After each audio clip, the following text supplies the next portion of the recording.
first, let's go ahead and see what is happening from all across the globe, especially the trade war. The U.S. has escalated its tariff war with China as the White House confirmed Thursday that the total U.S. tariffs on Chinese imports are now at 145%.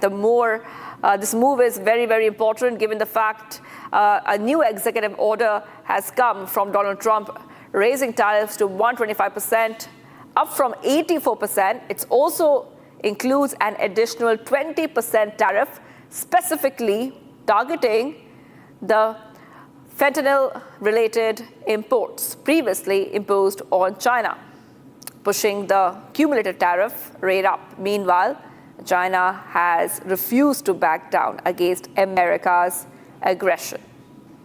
All right, being joined by our guest right now, Dr. Dheeraj Kaul, a geopolitical expert and biotech AI expert, joining us live from Pennsylvania once again as we are live this morning. Thank you for joining us, Dr. Kaul. Now, we have been discussing about China and the US and how China is not blinking first. They are going ahead and they're standing up to the US. Well, that is how they want to put it across, that they don't want to back down in this trade and tariff war which we are seeing. But does this spell bad news for the global economy? That is the big question which is being raised. Namaskar, thank you for having me on the show. Yes, like we have been discussing, definitely not a good news. Yesterday, there was a good news that a 90-day block has been posed on the tariffs. Especially the EU also came back with the response that they will also go with 90-day postponing.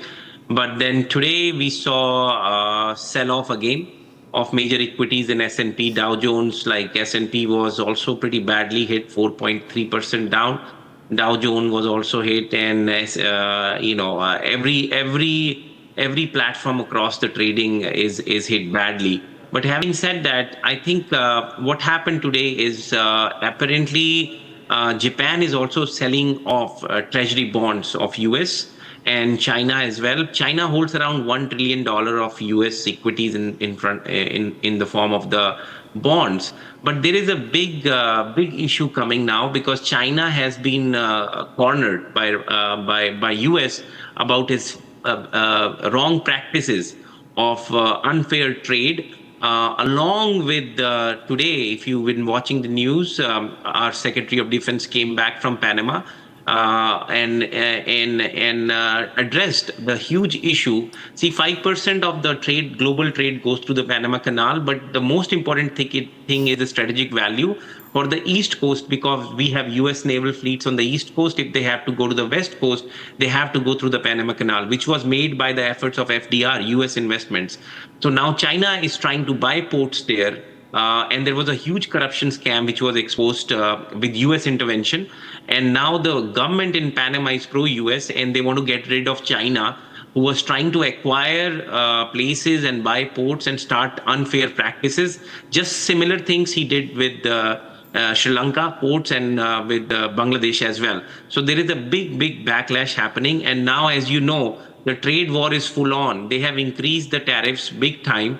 And it's not feasible now for China to keep going up on the trade compensations. So at this point, I think we are in a very critical time. Definitely, it's taking a hit on the global economies. But like Trump is saying that we have to go through the initial phase. I mean, 145% tariff on China, which used to be 2.5.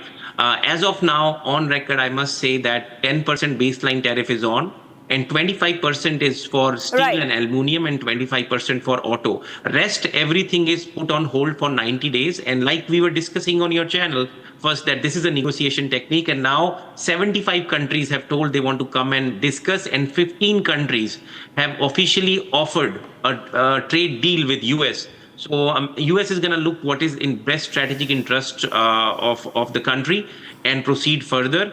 But having said that, I think India will be a big beneficiary because I think there is a special trade deal which has happened. I hope India is one of the 15 countries, which I will be. We have excellent negotiation and very good rapport with US and very good relationship with Prime Minister Modi. Yes, Dr. And the other thing is... Yeah, I understand you're giving us a very important perspective, but I have a very small question for you as we are running out of time. You know, China is also trying to gain support from other countries. Their focus is Europe and Southeast Asia and the ASEAN countries, but not getting much of a momentum there. A quick response on that.